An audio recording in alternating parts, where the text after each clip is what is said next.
अस्सलामु अलैकुम वरहमतुल्लाह। उम्मीद है आप तमाम हज़रात खैरियत से होंगे।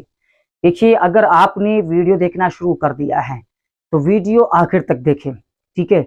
इसमें हम आप तमाम हज़रात को बताने वाले हैं जो इशा की नमाज में 3 रकत जो है वित्र पढ़ी जाती है, जो वाजिब है, जिसका पढ़ना ज़रूरी है। आज हम इसी नमाज के बारे में आपसे बात करेंगे और हम आपको बताएंगे मुकम्मल तरीका कि आपको जो है वित्र की नमाज किस तरह से पढ़नी है। चैनल पर पहली बार आए हैं तो सब्सक्राइब जरूर कर लें। अगर आपको नमाज पढ़ना नहीं आता है तो अल्हम्दुलिल्लाह हम आपको सिखाएंगे।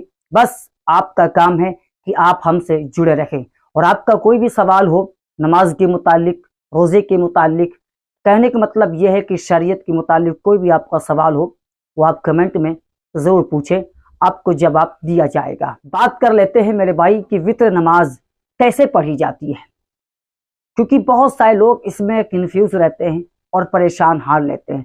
इसमें 3 रकत होती हैं और उसके बाद जो है बीच में मेरे भाई हाथ भी उठाना पड़ता है तकबीर के लिए। तो अब सोचते हैं कि पहली रकत में उठाएं, दूसरी रकत में उठाएं या तीसरी रकत में उठाएं। तो आप जो है अपने दिल के कान से सुनिएगा और जहन को हाजिर रखिएगा।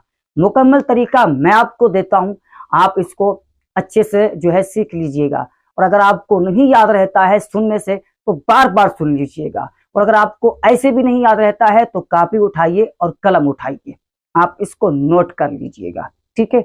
आपको सूरतें तो याद ही होंगी, सूरह फातिहा, अलहम्द शरीफ याद होगी, सना पढ़ना आपको आता होगा, रुकू में कौन सी तस्बीह पढ़ी जाती है वो भी आपको पता होगा, और सजदे में कौन सी तस्बीह पढ़ी जाती है वो भी आपको पता होगा। हाँ, हो सकता है कि आपको ये ना पता हो कि जब हम खड़े हों तब हमारी नज़र कहाँ पे हो, और जो है और जब हम बैठें तब हमारी नज़र जो है कहाँ पे होनी चाहिए। तो इंशाअल्लाह इस पर हम जो है शॉर्ट वीडियो लेकर आएंगे और हर वीडियो में एक एक अरकान के बारे में बताते जाएंगे। तो ज़रूरी है कि आप हमसे जुड़े रहें।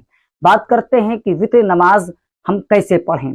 देखिए, वित्र नमाज कब पढ़ी जाती है। सबसे पहले मेरे भाई इशा की नमाज जब आप पढ़ने जाते हैं तो 4 रकात सुन्नत पढ़ी जाती है और वो होती है गैर मुक्तदा, ठीक है। मतलब अगर वक्त है तो पढ़ लीजिए, और फिर रमज़ान का महीना है मेरे भाई, बहुत ज़्यादा सवाब मिलेगा, ठीक है। अगर वक्त है तो पढ़ लीजिए, और अगर वक्त नहीं है तो आप ना पढ़ें। और अगर वक्त होता है, अगर आप तब भी नहीं पढ़ते हैं तो आपसे इस पर कोई सवाल नहीं करेगा रब तबारक व तआला, ठीक है, क्योंकि ये गैर मुक्तदा है। लेकिन अगर पढ़ लेंगे तो मेरे भाई सोने पे सुहागा हो जाएगा, ठीक है। कहने का मतलब ये है कि ये जरूरी नहीं है, ठीक है। और मेरे भाई उसके बाद आपको 4 रकात नमाज फर्ज जो है पढ़ाई जाएगी, जो इमाम साहब पढ़ाएंगे, ठीक है। उसके बाद मेरे भाई आपको क्या करना है कि 2 रकात नमाज जो है सुन्नत पढ़ना है। जब इमाम साहब 4 रकात पढ़ा देंगे तो उसके बाद आपको 2 रकात नमाज सुन्नत पढ़ना है, और उसके बाद 2 रकात नफिल नमाज आपको पढ़नी है। रमजान के महीने के हिसाब से बता रहा हूँ।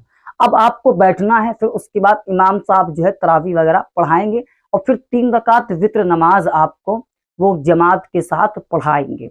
उसके बाद फिर जो है आपको नफिल पढ़ना होगा 2, जब वो खत्म हो जाएगी 3 रकात वित्र, ठीक है। अब मेरे भाई वित्र नमाज पढ़ेंगे कैसे वो भी आप सुन लीजिएगा। वित्र नमाज के लिए आप नियत करेंगे। नियत दिल के इरादे का नाम है, मुंह से कह लेना मुस्तहब है। तो नियत के मामले में आप परेशान मत होइएगा, ठीक है। आपने नियत की अल्लाहु अकबर, अल्लाहु अकबर कहते हुए आपने अपने हाथों को बांध लिया। अब आपको जो है सना पढ़ना है, बाद अऊज़ु बिल्लाह और बिस्मिल्लाह शरीफ पढ़ना है। उसके बाद सूरह फातिहा, सूरह फातिहा के बाद आपको कोई सूरत मिलाना है, ठीक है। अब जो है आप रुकू सजदा करेंगे, ठीक। ऐसे ही आप दूसरी रकात भी मुकम्मल करेंगे, ठीक है। दूसरी रकात में आप मुकम्मल करेंगे, बैठेंगे और अत्तहियात वगैरह पढ़ करके उठेंगे, ठीक है। अब मेरे भाई यहाँ पर समझने की बात है, अब जो है आपको सूरह फातिहा फिर पढ़ना है, ठीक है। सूरह फातिहा तो हर रकात में पढ़ी जाती है, ठीक है, चाहे फर्ज हो चाहे सुन्नत हो। और मेरे भाई आप वो सूरह फातिहा पढ़ेंगे और उसके बाद कोई एक सूरत मिलाएंगे। फिर उसके बाद आप दूसरी रकात में अल्लाहु अकबर हाथ उठाएंगे, और हाथ उठाने के बाद फिर आप अपने हाथों को बांध लेना है। और उसके बाद आपको क्या करना है, उसके बाद आपको मेरे भाई दुआए कुनूत पढ़ना है, जो आपकी स्क्रीन पर मैं दिखा देता हूँ।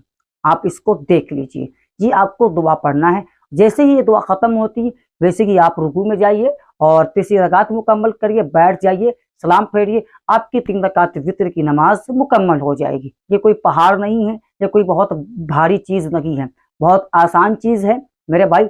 इसको पढ़ना चाहिए और ये जरूरी है। बहुत सारे लोग कहते हैं कि हमें पता नहीं है कि वित्र नमाज कैसे पढ़ी जाती है, ठीक है, तो हम जो है नहीं पढ़ेंगे, हम छोड़ देंगे, हमें जो आता है हम वो कर लेंगे। नमाज का बहाना रब के यहाँ कुछ भी नहीं चलने वाला। आपको याद करना पड़ेगा, हर हाल में याद करना पड़ेगा।